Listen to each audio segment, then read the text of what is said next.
Hi all, ഞങ്ങളുടെ വീഡിയോസൊക്കെ എല്ലാവർക്കും ഇഷ്ടപ്പെടുന്നുണ്ടെന്ന് അറിഞ്ഞതിൽ ഒരുപാട് സന്തോഷം. ഞങ്ങൾ ഈശായോഗ ട്രാവൽ കഴിഞ്ഞപ്പോഴത്തേക്കും കുറച്ച് ആൾക്കാർ ചോദിച്ചായിരുന്നു ഇങ്ങനെ കുഞ്ഞിനെയും കൊണ്ടിട്ട് തനിയെ ട്രാവൽ ചെയ്യാൻ പേടിയില്ലേന്ന്. എനിക്ക് അതൊരു പേടിയില്ല. അപ്പോൾ ഒന്നാമത് ഇതിനു മുമ്പ് ഞങ്ങൾ ഒരുമിച്ച് ട്രാവൽ ചെയ്തിട്ടുണ്ട്.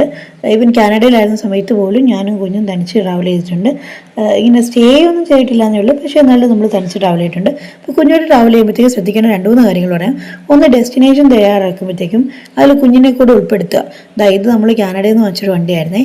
പിന്നെ കുഞ്ഞിൻ്റെ കംഫർട്ട് അത് ഭയങ്കര ഇമ്പോർട്ടൻ്റ് ആണ്. ഇപ്പം അവർക്കും കൂടി ഇഷ്ടപ്പെടുന്ന സ്ഥലങ്ങളൊക്കെ തിരഞ്ഞെടുക്കുന്നതായിരിക്കും കുറച്ച് നന്നാവുക.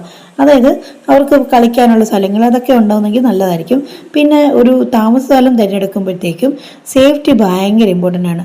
ഞാനിപ്പം ട്രാവൽ ചെയ്തിരുന്ന ആളായിരുന്നു. അപ്പം ഞാൻ പണ്ട് ട്രാവൽ ചെയ്യുമ്പോഴത്തേക്കും ഇപ്പം ഡോർമെറ്ററി അതൊക്കെ ചൂസ് ചെയ്യുമായിരുന്നു. പക്ഷേ കുഞ്ഞുമായിട്ട് ട്രാവൽ ചെയ്യുമ്പോഴത്തേക്കും അത് പറ്റത്തില്ല. നമ്മൾ പ്രോപ്പറായിട്ട് സേഫ്റ്റി ആയിട്ടുള്ള സ്ഥലങ്ങൾ നോക്കണം. പിന്നെ അതുപോലെ തന്നെ കുഞ്ഞിന് വേണ്ടിയിട്ട് സെപ്പറേറ്റ് ആയിട്ട് ഉള്ളൊരു ബാഗ്, ഒരു ചെറിയ ബാഗെങ്കിലും വേണം. പിന്നെ വെതർ ചെക്ക് ചെയ്യണം. അതേപോലെ തന്നെ ഈ ഹോട്ടൽ തിരഞ്ഞെടുക്കുമ്പോഴത്തേക്കും ട്രാൻസ്പോർട്ടേഷൻ ഫെസിലിറ്റി ഉണ്ടോ, ഒരുപാട് റിമോട്ടാണോ, അങ്ങനെയുള്ള കാര്യങ്ങളൊക്കെ നമ്മൾ പ്രത്യേകം നോക്കണം. ഇപ്പം കുഞ്ഞുമായിട്ട് കഴിവതും ഒരു ഒരുപാട് റിമോട്ടായിട്ടുള്ള സ്ഥലങ്ങളിലൊന്നും പോകാതിരിക്കുന്നതായിരിക്കും നല്ലത്.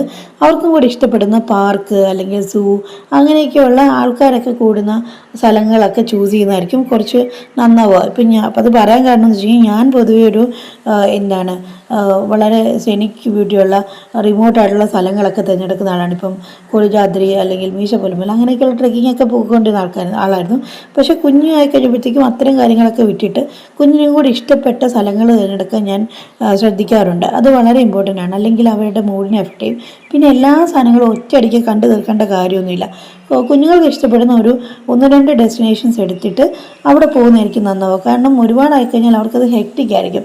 അതേപോലെ തന്നെ മരുന്നുകൾ, എന്തെങ്കിലും അലർജിയൊക്കെ ഉണ്ടെങ്കിൽ അത് പിന്നെ നമ്മൾ എവിടെയാണ് പോകുന്നതെന്നൊക്കെയുള്ള കാര്യങ്ങൾ നമ്മൾ വളരെ അടുത്തുള്ള ആൾക്കാരെ അറിയിക്കുന്നത് ഭയങ്കര നല്ലതായിരിക്കും. അതേപോലെ തന്നെ ഇപ്പോൾ ഇവൾക്ക് ഛർദ്ദിക്കുന്ന പ്രശ്നമുണ്ട് ബസ്സിൽ പോകുമ്പോഴത്തേക്ക്. അപ്പം ആ സമയത്ത് കവർ അങ്ങനെയുള്ള കാര്യങ്ങളൊക്കെ തീർച്ചയായിട്ടും കരുതണം. പിന്നെ വെള്ളം, പിന്നെ ഇത്തരം കാര്യങ്ങൾ മറക്കുന്നുണ്ടെങ്കിൽ ഇതൊരു ബുക്കിൽ എഴുതി വെച്ചിട്ട് അത് എടുക്കുന്നത് നല്ലതായിരിക്കും. പിന്നെ കുഞ്ഞുമായിട്ട് പോകുമ്പോഴത്തേക്കും കുഞ്ഞിനെ കഴിവതും തനിച്ചൊന്നും വിടാൻ പാടില്ല. അതായത് ഒരു പിന്നെ ട്രാഷ് കളയാൻ വേണ്ടിയിട്ട് പോലും തനിച്ച് വിടാനൊന്നും പാടില്ല. എപ്പോഴും നമ്മുടെ കൺവെട്ടത്തിൽ തന്നെ വയ്ക്കുക. പിന്നെ അപരിചിതരുമായിട്ട് ഇടപഴകാനൊന്നും അനുവദിക്കാതിരിക്കുക. പറ്റുമെങ്കിൽ കയ്യിൽ പിടിച്ചിട്ട് തന്നെ കൊണ്ടുപോവുക. പിന്നെ ഒരുപാട് രാത്രിയുള്ള ട്രാവലുകൾ അതൊക്കെ ഒഴിവാക്കുന്നത് നല്ലതായിരിക്കും. മുൻകൂട്ടി തന്നെ സ്ഥലങ്ങളൊക്കെ ബുക്ക് ചെയ്തിട്ടൊക്കെ പോകുന്നതായിരിക്കും ഏറ്റവും ബെസ്റ്റ്. അപ്പോൾ ഇത്രയൊക്കെ കാര്യങ്ങൾ ശ്രദ്ധിച്ചു കഴിഞ്ഞാൽ തീർച്ചയായിട്ടും വളരെ മനോഹരമായിട്ടുള്ള ട്രിപ്പായിരിക്കും കുഞ്ഞുമായിട്ട് നമുക്ക് ചെയ്യാൻ പറ്റുന്നത്.